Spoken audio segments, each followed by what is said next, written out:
시편 136편.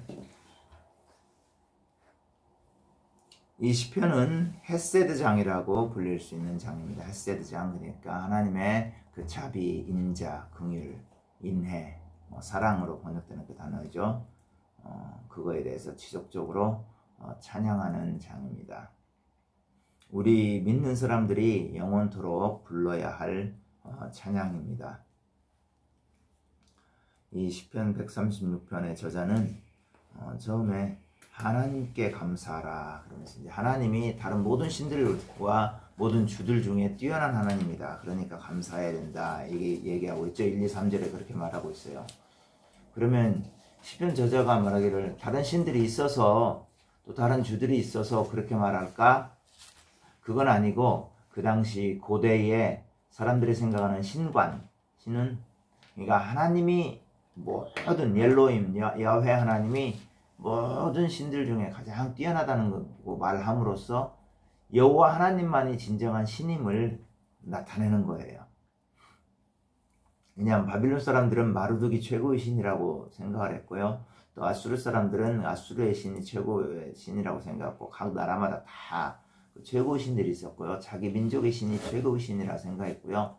다만 이 사람들은 또 엘로힘, 야훼는 단순히 이스라엘 민족의 신이다라고만 생각을 했어요.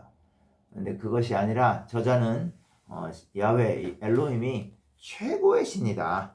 그래서 여호와께니까요, 그죠? 야훼 하나님이죠. 그 야훼 하나님이 최고의 신이다라고 말하고 있는 거예요. 그러면서 4절부터 9절까지는 창조 가운데 나타난 그 창조의 하나님을 찬양하라. 그분의 인자하심이 끝이 없다. 이렇게 얘기하고 있는 거야. 그러니까 창조 세계에 나타난 하나님의 자비, 은총, 그 헤세드가 끝이 없다. 그래서 감사하라. 얘기하고 있는 거예요. 그러니까 여호와께 감사하라. 뭐뭐뭐뭐뭐 때문에 감사하라. 이렇게 얘기하고 있어요. 그러니까 여러분들 우리가 감사해야 되는 조건이 바로 엄청나게 많아요. 그런데 그 감사해야 될 조건들은 결국 어디에서 왔냐면 하나님의 인자하심, 하나님의 그 자비, 헤세드에서 왔다는 거죠. 그러니까 하나님의 헤세드가 아니면 우리가 이 땅에서 이렇게 살아갈 수도 없습니다. 그러니까 매 순간 여러분들이 신앙 고백하시면서 감사하며 사셔야 돼요. 그 다음에 9절부터는 10절부터 특별히 22절까지 보면 이스라엘을 애굽의 종의 상태에서부터 구원하시고 시내산 광야로 이끄시고 광야에서 이스라엘 백성들을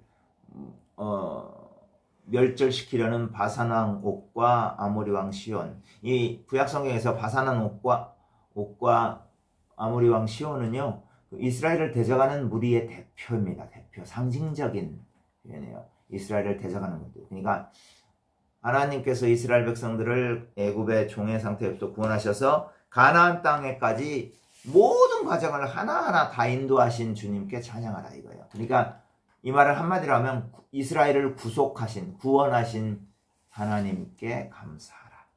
왜? 그 감사가 하나님께서 왜 이스라엘을 구원하셨냐? 그분의 헤세드에서 나왔다 이거예요. 헤세드에서. 그러니까 이 136편을 보면 처음부터 끝까지 모든 것이 하나님의 헤세드에서 시작해서 하나님의 헤세드로 끝난다는 것을 볼 수가 있어요. 그리고 23절부터 26절까지는 이제 그 시편 저자가 시편을 쓰고 있는 136편 시편을 쓰고 있는 그 당시 상황 가운데서, 그러니까 비천한 상황 가운데 있어도 감사하자 이거죠. 비천한 가운데서도 기억해줬다. 이거는 아마도 이스라엘 백성들이 바벨론 땅에 포로 생활을 하고 있는 것을 반영하고 있는 듯 해요. 그런 어려운 가운데서도 우리를 기억하셨다. 버리지 아니하시고 기억하셨다. 그 당시 바벨론에 있던 많은 이스라엘 사람들은 하나님께서 우리를 버리셨다라고 생각을 했어요. 왜? 이스라엘 백성들에게 하나님의 백성이잖아요. 그죠? 하나님이 주신 땅은 어디예요? 바벨론 땅이 아니라 가나안 땅이란 말이에요. 근데 가나안 땅에서 쫓겨나 버렸어요.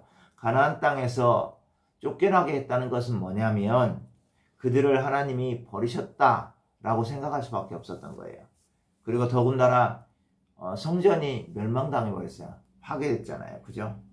그래서 자신들을 버리셨구나라고 생각을 했는데 저자는 그렇잖아요. 아닙니다. 이 바벨론의 포로 상황 가운데서도 우리를 기억하시고 있다. 아멘. 예. 여러분들 아무리 어려운 상황 가운데 있어도요. 하나님이 여러분들 기억하고 계십니다. 아멘. 예. 어렵고 힘들더라도 어려워하고 힘들어하지 말라는 얘기가 아니에요. 그 가운데도 주님께서 여러분들을 돌보시고 함께 하신다는 거죠. 아멘. 네. 그래서 결국은 모든 원수에게서 우리를 구원해 주시고 우리들에게 먹을 것을 풍족하게 공급해 주신다. 24절 25절의 말씀이에요. 그게. 그래서 넉넉하게 살아가시도록 하실 것이다. 감사하라. 지금 비록 어려운 가운데 있지만 하나님께서 회복시켜 주실 것이다. 감사하라 라고 136편의 이 끝허리 부분에서 얘기하고 있어요. 그러면서 26절 맨 마지막에는 하늘의 하나님께 감사하라. 그 인자하심이 영원함이로다. 이게 이제 결론이에요. 하나님께 감사해. 모든 것 감사해. 그분께서 모든 것을 주셨기 때문이야. 아멘. 네. 이제 구약 성경에 이런 말 나오시죠. 그죠? 주신 이도 하나님이시오. 취하신 이도 하나님이시오. 거두신 이도 하나님이시다. 모든 것을 다 주시고 거두가기도 하시고 모든 게 다 하나님의 손에 달려있고 그래서 우리는 그냥 주님 우리에게 주시고 우리에게 살 수 있도록 하신 그 주님께 감사할 따름이에요. 이 모든 감사할 수 있는 조건이 하나님의 헤세드에서 나왔기 때문이에요. 그래서 시편 136편은 구약에서 헤세드란 말이 굉장히 많이 나오지만 280번 정도 나오지만 시편에서 제일 많이 그 헤세드란 표현이 많이 나오고 시편에서도 제일 많이 헤세드란 표현이 많이 나온 장이 바로 136편입니다. 그래서 이 말씀을 생각하시면서 여러분들 기억하실 것은 어떤 상황 가운데서도 기뻐하시고 감사하십시오. 왜? 어떤 상황 가운데서도 하나님의 헤세드가 여러분들과 항상 함께 있을 것이기 때문입니다. 아멘. 심지어 예수님의 십자가에 못 박혀 죽으심과 같은 상황 가운데서도 하나님의 자비가 그 가운데 나타납니다. 예수 그리스도의 십자가의 죽음은 우리에게는 자비예요. 아멘? 왜? 우리를 대신해서 죽으셨기 때문에. 그렇지 않으면 우리가 다 십자가에 못 박혀 죽어야 돼요. 우리가 지옥에 가야 된단 말이에요.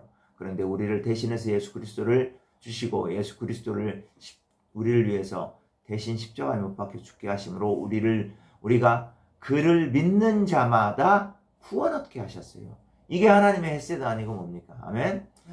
하나님이 세상을 이처럼 모아사 사랑하사 하나님께서 이 세상을 사랑하신 건 바로 하나님의 그 헤세드에서 나온 것입니다. 오늘 하루도 이 말씀 기억하면서 주님 감사합니다. 저의 모든 것이 다 주님께로부터 왔습니다. 감사할 조건을 생각하시면서 감사하다고 고백하고 감사하다고 표현하면서 하시는 하루 되기를 바랍니다. 아멘.